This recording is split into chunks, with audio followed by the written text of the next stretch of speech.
Bonjour à tous et merci de vous informer sur la télévision catholique Ecclesia TV. Bienvenue.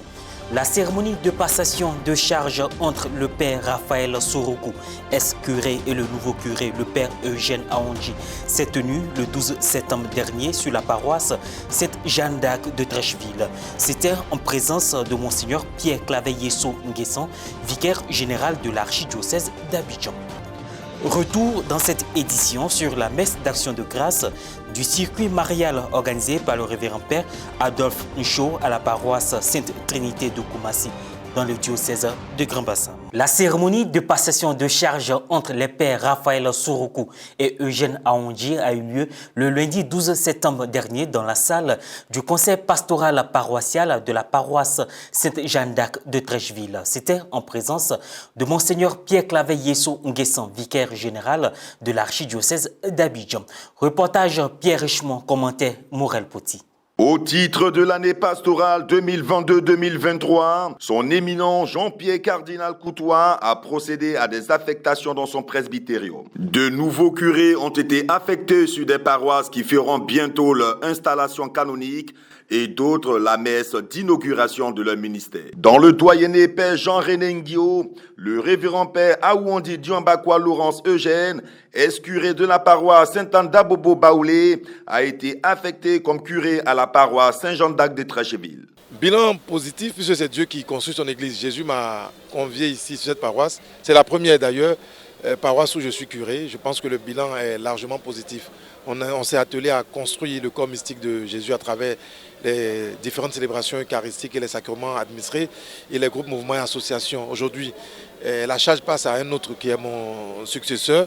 Je pense qu'il aura, lui, en charge de continuer la mission. On a l'agrandissement de l'église qui est un objectif majeur pour la paroisse. Je pense qu'il va s'atteler à cela. Notez que dès mon arrivée sur la paroisse, j'ai vu une plaque marquée à l'entrée de l'église, 30 août 1992. Alors j'ai fait un petit calcul dans ma tête. Je venais d'arriver en 2017. Je me dis, bon, si ma mission me conduit en 2022, j'aurai à présider la célébration de 30 ans des noces de perles. Alors, chemin faisant, lorsque l'année dernière, on a achevé l'année pastorale, j'ai annoncé au conseil pastoral paroissial que l'année prochaine, nous aurons à célébrer les 30 ans de consécration. Et la paroisse, tout le monde, on a travaillé pendant toute l'année, à essayer de mobiliser les fonds, mobiliser les ressources humaines, les ressources matérielles, les ressources spirituelles pour arriver à cette belle célébration que nous avons vécue tout à l'heure. Dans le doyenné père Nicolas Obo, précisément à la paroisse Saint-Jean d'Arc de Trècheville, l'ex-curé, le père Raphaël Sorokou, a été affecté à la paroisse Saint-Louis-Roi des Bempé. Sur une paroisse, le curé n'a pas de concurrent, il n'a pas d'adversaire, il n'a que des partenaires, des gens qui l'aident dans sa mission. Et j'ai toujours dit, un prêtre, un curé est un animateur de communauté. Le rôle de l'animateur, c'est d'aider. C'est d'aider. Alors, quand on n'a pas compris, c'est compliqué. Donc, ce que je voudrais que nous retenions, Oufo-Baïn disait, il a cité toujours ça, il disait toujours, il n'a jamais dit le nom du philosophe, mais il dit, il y a un philosophe allemand qui disait que, alors je voudrais, au terme de cette messe, qui est aussi la fin de notre mission ici à Jeanne d'Arc, mes vicaires et moi, le père Jean-Jacques Ntakpe, le père Esmel Emmanuel, vous dire, vous traduire toute notre reconnaissance. On ne peut vivre sans nuire. Et c'est tellement que mes vicaires et moi, nous avons nuit. Mais je voudrais que vous reteniez ce qui a été bon. Les bons moments que nous avons vécus ici ensemble. C'est dans la salle du conseil paroissial de l'église Saint-Jean d'Arc de Trècheville qu'a eu lieu cette cérémonie de passation de charge le 12 septembre dernier.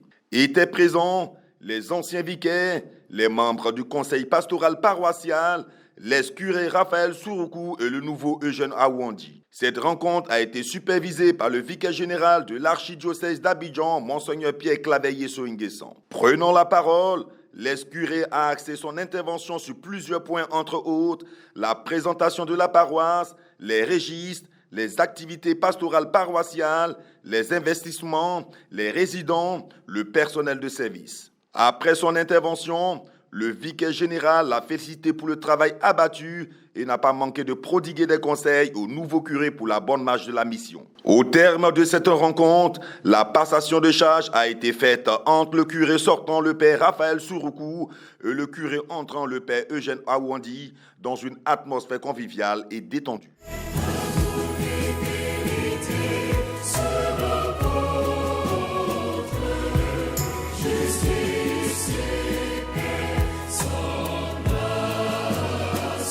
Nous a demandé de ne pas le lâcher parce que tous nos trois prêtres s'en vont en même temps et nous serons quand même les boussoles de ce nouveau curé parce qu'il n'y aura pas quelqu'un ici pour le diriger. Donc il a demandé à ce que nous soyons avec lui, que nous l'aidions dans sa tâche et c'est ce que nous allons faire. Le dimanche 18 septembre dernier, les pèlerins de la première édition du grand circuit marial organisé par le révérend père Adolphe Uncho se sont retrouvés avec les fidèles de la paroisse Sainte-Trinité de Koumassi pour dire merci au Seigneur lors de la messe d'action de grâce à la paroisse Sainte-Trinité. Célébration eucharistique présidée par le père Ange Désiré Brou, vicaire dominical et sous-directeur du centre Mathuré de Koumassi et concélébrée par les pères Adolphe Uncho, Sébastien Vanga, curé de l'église Sainte-Trinité et ses vicaires. Au terme de cette célébration, le père Adolphe Uncho a donné le sens véritable de cette première édition de ce circuit marial et invité l'ensemble des fidèles chrétiens à vivre ces moments spirituels. Circuit marial Côte d'Ivoire qui a eu lieu du 12 au 14 août. Nous avons visité les sanctuaires de notre pays, le sanctuaire Notre-Dame de la Délivrance du Sia, le sanctuaire Notre-Dame de la Paix de Yamsokro, le sanctuaire Notre-Dame de Toute Grâce d'Abidjan et le sanctuaire Notre-Dame de la Garde de Beaunois. Alors nous avons initié cette première édition du circuit marial parce que nous-mêmes, de façon personnelle, nous avons vécu ce pèlerinage et nous avons trouvé que dans notre pays résident ces sanctuaires où également vraiment Dieu est présent, où la grâce de Dieu est et que la Vierge Marie intercède profondément pour ses enfants. Et après avoir vécu personnellement ces expériences-là, nous avons voulu partager cela avec nos frères et sœurs ivoiriens de Côte d'Ivoire. Et donc nous avons initié ce sanctuaire, invité tous les amoureux de la Vierge Marie et tous les chrétiens catholiques de Côte d'Ivoire à vivre cette expérience avec nous. Et par la grâce de Dieu, avec le soutien de la Vierge Marie, cela a été, comme je l'ai dit, du 12 au 14 août dernier. Et nous voulons en ce jour donc dire merci à Dieu. Nous avons été nombreux à répondre à cet appel. Nous voudrions donc aujourd'hui, en rendant grâce, lancer également cet appel à tous nos frères et sœurs qui nous écoutent, tous nos frères et sœurs auditeurs et auditrices de la télévision Ecclesia TV, la télévision catholique, que nous n'allons pas nous arrêter là. L'année prochaine, nous allons relancer cet événement. Et nous invitons donc tous à participer. C'était un événement heureux, plein de grâce. Et donc nous lançons l'appel. Nous demandons déjà à nos frères et sœurs, amoureux de la Vierge Marie, désireux également de connaître les sanctuaires de la Côte d'Ivoire parce qu'il n'y a pas seulement que ces 4 sanctuaires, il y a plus que cela. Mais nous avons commencé avec ces 4 sanctuaires. L'année prochaine, nous allons ouvrir avec d'autres sanctuaires. Il y a dans notre pays des merveilles religieuses et nous voulons vous inviter à venir avec nous, vivre ces expériences-là avec la Vierge Marie, vivre l'intercession profonde de la Vierge Marie sous les différentes appellations que nous connaissons à la Vierge Marie. Nous avons eu vraiment la chance d'être au pied de la Vierge Notre-Dame de la Délivrance.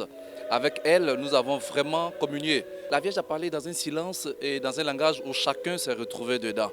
Nous avons eu l'occasion de nous retrouver à Yamsokro avec Notre-Dame de la Paix. Nous sommes revenus à Abidjan avec Notre-Dame de Toute Grâce pour finir à Beaunois avec Notre-Dame de la Garde.